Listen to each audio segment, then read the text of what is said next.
how are you guys feeling? This is Vendetta, and we're going to be looking at the Bruticus birthday bash. Finally, we can just get on with it and watch all of these sweet battles from that tournament. Just want to say that I'm sorry that I haven't managed to get these out in time. I've had a lot of college work to do at the moment, but I'm here now, and I'm going to power through all of them, and you should get them all relatively quickly. Now, the battle we're going to be looking at is between Goran and SuperEagle. We're still in stage one. I've only done one video on Bruticus birthday bash, but this is going to be the second one. But it's only going to be it's only going to be one battle this video because I would be viewing Commentaries and Nicholas, but unfortunately Nicholas was AFK, didn't turn up. So it's just going to be the one, and the next video is going to be me, Jake Delay, and then 25 and Zach Wheat. So we shall look at the forces that these two have brung. So Goran should be playing as the Takeda clan. These guys are my favourite just because they look so cool. They've got some match stocks. He's also got some Naginata Samurai. He then has got 4 Nodachi units, which is good. He's got his general, obviously, and he's got this. This is a horrible cavalry component just to look at if you're facing it. He's got 2 light cav. He's got a great guard, 2 great guard, I think. Yeah, 2 great guard, katana cav, and a fire cav. So that's going to be doing a huge amount of devastation to the enemy. And holy shit, SuperEagle. Unfortunately, the dice roll for him was that he had to play the Hojo clan, and he is going to go mainly sword, which is not going to be too great for him because, you know, Takeda versus a sword clan, it's not going to go well at all. So we'll see how he does anyway. So he's got 1 bow monk, and he's got 2 bow samurai. Then has got 3 Yari Yashigaru units. He's got a Yari Sam at the back. No, where was his Yari Sam? There's his Yari Sam. And then I think he's got 6 katana infantry units, or 5. I think it's 5 katana infantry units. Then he's got Katana Hero over here, who's just looking boss in that gold armor. And I think that's kind of all he has got at the moment. So we'll go into the battle, and there are 4 key buildings. So this is going to be interesting. We've got the farmhouse. We have got the archery dojo, the morale shrine, and the sword dojo. So unfortunately for SuperEagle, he has got kind of the worst pick at the moment. You know, he's only got the farmhouse, whereas Goran has immediately got the shrine. And yeah, I mean, things to just kind of say. So what I'm planning on doing is probably bringing out a video Monday, Wednesday, and then Friday. This is to do with the channel now, not necessarily the battle. So Monday, Wednesday, Friday, and what I'll probably do is I'll probably do like I don't know, a battle video, one of my battles on Monday. Then I might bring out a legendary tactic video on Wednesday, and then I'll probably bring out like a one of your battles that you sent me in, you know, on a Friday or something. Because that way, you guys know when a battle is going to be coming out. I can do that, and you know, it'll just be easier for you guys because that way, as I said, you'll know when battles are coming out. Anyway, so immediately Goran's going to be feeling a little bit aggressive. He's going to be trying to charge towards these bow units, but unfortunately it's not going to be much of a viable option as SuperEagle is going to be trucking up his Yari Shigaru, and he narrowly pulls off the Great Guard there. So really what SuperEagle has to do, I mean, this isn't impossible to win. This is not possible to win. He's got a superior force in numbers, but he has only got 4 spear units. Now, you may be thinking, well, this is... Yeah, it's going to be hard for him to actually come back because of all these sword units. I'm not sure if these spear units will quite be able to defend against any cavalry, but when you think about it, all he has to do is just steamroll Goran's infantry force with overwhelming sword units, meanwhile covering the backs of his men with all of these spears, and he's pretty much won the game. So he either has to take out all of Goran's cavalry first, or all of the infantry first. That's really what I would go for. And he's going to have to truck up and get this farmhouse just to make sure Goran doesn't get that countdown timer. And also, it's just an added benefit. I mean, farmhouse, of course, is like the most OP building in the game. Who would argue against that? Obviously, I'm being sarcastic.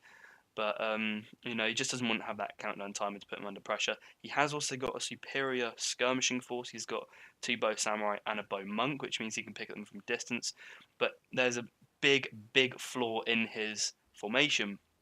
I'm going to bring this out because, I mean, he's got a big army, but that doesn't mean he has to be spread out. I mean, if this was me, I'd be having all of my sword infantry units literally just in this tiny vicinity over here, and then I'd have, I would new box myself in very, very tightly, because I never ever do this, where you've got huge gaping gaps in the defence in this wall, because really he's not really going to benefit much from having these Yari Ashigara at slant. I mean, he has to pull these guys forward, and yes, they'll be cramped, but he's going to have to box himself right, and he's got superior skirmishing, which means he'll be able to chomp down this Matchlock Ashigaru, because this Matchlock Ashigaru, you have to remember, has got 100 range, whereas um, all these bow units have got 150 to 175, so really you can afford to sit here and just peck at Goran's skirmishing component, and then it's basically all the cards are all on Goran to actually make the first move. And if he noob boxes himself appropriately, with none of these huge gaping gaps, then he would win this. He can win this theoretically, but he just has to focus all of his bow units on this Matchlock unit, just to make sure he can try and kill enough of them so they won't do much damage to his front line, because these Yari units are going to be, they're just going to be critical to his mission success. But this is the issue with having this massive gap. He's only got 120 Yari Samurai to to kind of protect the back line, as it were. But this Great Guard Cav is going to charge right back out, but by the time that the Yari Samurai's charged over there, hello, Katana Cavalry is just going to hit straight into the back of these Katana Samurai, and they're going to deal a lot of pain to those units. So he pulls over Yari Ash. Oh no, then the bows get hit. This is perfect, and as a Cav player myself, I have to applaud Goran for this. This is the exact kind of tactic I would employ if I was Goran. You want to when I go through legendary tactics, we're going to be looking at how you micro your cavalry, and this is a perfect example of just how beautiful it can be if you've got all this cavalry and you're just absolutely annihilating. What that's done is that's now broken SuperEagle's defense, and it's broken his formation. So now he's got no other option to charge. But unfortunately for him, he has to get all these sword units into a nice long line. He has to get that surround. He has to get the wrap, because as you can see here, Goran is just about to banzai, I think, all of his troops. I'm not sure if he's going to do it or not. But there we go. There's the banzai. So immediately these guys have got 21 melee attack, and that is going to beast against all of these katana units.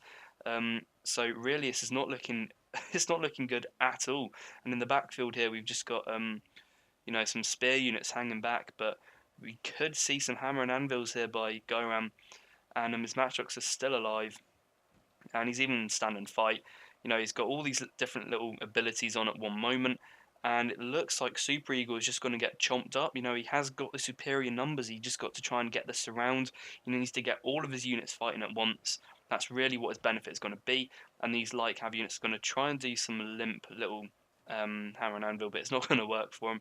And these fire cav might just hit into the back of these Katana Hero units, which will be bossing against this Nodachi unit, even with 19 melee attack. So at the moment we can see that his units are beginning to rout. This is not going to be good for him. He puts his general back on his horse because he wasn't standing fight, but he was getting picked at the Matchlock Ashigaru. And that unit is broken. Obviously the Katana Hero is just boss. He's even got hold firm. He even has got hold firm. So they're still going to be going, but unfortunately they're going to start to lose now because the cavalry are now in and taking names. And pretty much just Hojo Yijiyasu is going to be left on the field. And it looks like GG for Goran, so it is exceptional micro there by Goran. Everything Goran does is usually perfect. I can't argue against it. But that was just so good. Textbook Cav play there by him. And as I said, as a Cav player myself, that is orgasmic. Just to say, that is beautiful. That is superb. That's just how you play it. So I hope you enjoyed the bout, and we'll go to the results screen. So here we are again, back into the results screen, and as you can see, SuperEagle did have the superior numbers. Unfortunately for him, he just didn't quite have the formation. As I said, he needed to box himself in. He needed to make sure there was no gaping gaps or holes in his formation, and that's really what let him down. And it screwed with his formation, and it forced him to make a charge, even though he had the superior skirmishing force. He really had to take out those matchlocks. Had to kind of close those gaps, as I said. And he would have been fine. I personally think he probably would have won that battle, but the Sword Dojo for Goran will have played a huge part in it. But obviously the surround would have helped SuperEagle out a hell of a lot. So there's the stats, and let's look at what made the most kills. So the Katana Cavalry looked like it made a hell of a lot of kills. As I said, when the Yari Samurai pulled over to that other flank, counter the Great Guard, and the Great Guard were out. The Katana Cavalry came in, and that's probably how they got so many kills. And then in the backfield, they were probably just chopping a few heads off and limbs. So even the Matriarch Ashigara got a good 90 kills. That's decent. And then SuperEagle, Katana Hero racking up the kills there. Couldn't quite sway off the tide. And yeah, so it was a good battle. I hope you enjoyed. And we're going to be having me and Jake Delay and 25 and Zach Wheat next. So bye for now.